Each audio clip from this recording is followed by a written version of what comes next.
In this focused exercise, we're going to concentrate on constructing a stem and leaf display. The topic is RBIs, so that's runs batted in. So in order to construct the stem and leaf display, we need to look at how many digits the measurements have. And it looks like most of them are 3 digits, but we actually have one of our measurements that's a 2-digit number.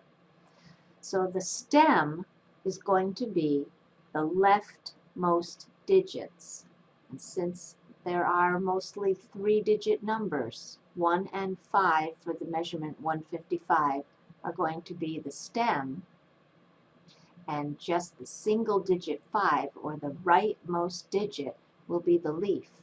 For the 2-digit number, again, it's broken up into left and right. So 7 is going to be part of the stem, and 8 is going to be the leaf. So let's write down those two definitions, stem and leaf. Our first stem and leaf is going to be the unordered stem and leaf. And that just means that we're going to go either down the columns or across the rows, approaching one measurement at a time and not being concerned with any particular order for our leaf. First, we'll make a list of all of our stems, and then we'll make a list of each leaf. Going back to our measurements, we're going to see we have numbers in the 100s. So we're just going to make a scan across the row. All of those are in the 100s. Next row, everything is also in the 100s. And then we have that 78. Other than 78, all of the other numbers number in the 100s. Since 78 is our lowest number, we know our smallest stem is going to be 7. If we had any numbers in the 80s, the next stem would begin with 8. If there were numbers in the 90s, the next stem would begin with 9. And then the next stem would represent numbers in the 100s. By using 10, that would represent 100, 101, all the way through 109. So after 109 would be 110. So I would actually have a stem of 11. 1, 1 with a leaf of 0. That would represent the number 110. So it looks like we need to number from 7 to 11 so far.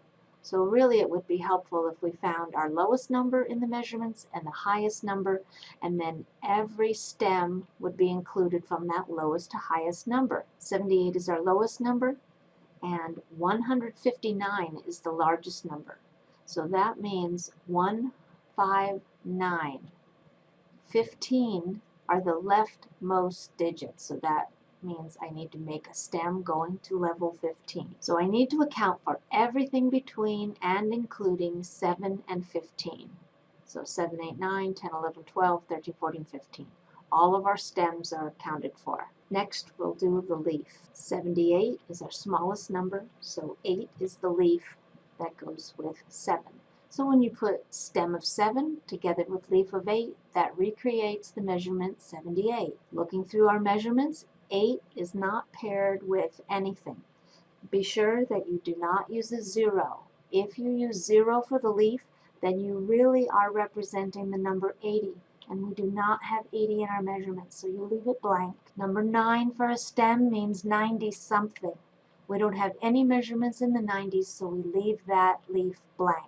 10 for the stem would represent numbers from 100 through 109. And we do have some measurements that fall between 100 and 109. So the numbers that we need to include with a stem of 10, because we're scanning up here, I see I've got 109. There's another 109. We have 108. So to fill in the appropriate leaves for a stem of 10, look through your measurements and see how many numbers you can find that fall between 100 and 109 and list those digits. So I came up with 58999, which represents 105, 108, and 109 appeared 3 times. Now do the same with a stem of 11. How many measurements above start with 1, 1? So you're really looking for numbers between 110 and 119. So these are the corresponding leaves that I found.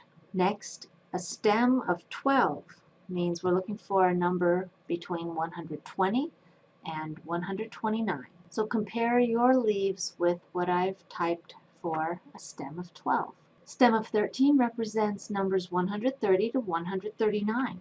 Again, compare your leaves with what I have for stem of 13. 14 represents 140 to 149. And finally, 15 represents numbers from 150 to 159. Now we're going to look down the leaf column. 7 is paired with 8. Since 8 is the only leaf, then it is automatically in order. 8 and 9 do not have any leaves, so we don't need to worry about those. 5, 8, 9, 9, 9. Those are in ascending order, so we can leave that. But notice that 6, 4 is out of order, and then 2 is even smaller than 4 and 6. So what we need to do is take all of these leaves and put them in order from the smallest to the largest. So we'll recreate our stem and leaf, but this time it will be in order. So we're still going to have all of the same stems, and 7 is still going to be paired with 8, and 10 is in the correct order, paired with 5, 8, 9, 9, 9. But for the stem 11, 2 is the smallest leaf. So count how many 2s do we have. We have 3 of them, and then look for any 3s and then 4s all the way to 9. For stem of 12, we can see that 1 is our smallest leaf, going all the way to 9. So count how many 1s, 2s, 3s, all the way to 9. And we'll do the same for stems 13, 14, 15. We can now compare the stem and leaves since they are side by side. So it will be easier to use our stem and leaf display that has the leaves in ascending order. The conclusion will have to do with where most of the measurements fall. So we can notice that the longest leaves are for stems 11 and 12. And therefore we could say that most of the RBI leaders had between 110 and 130 RBIs.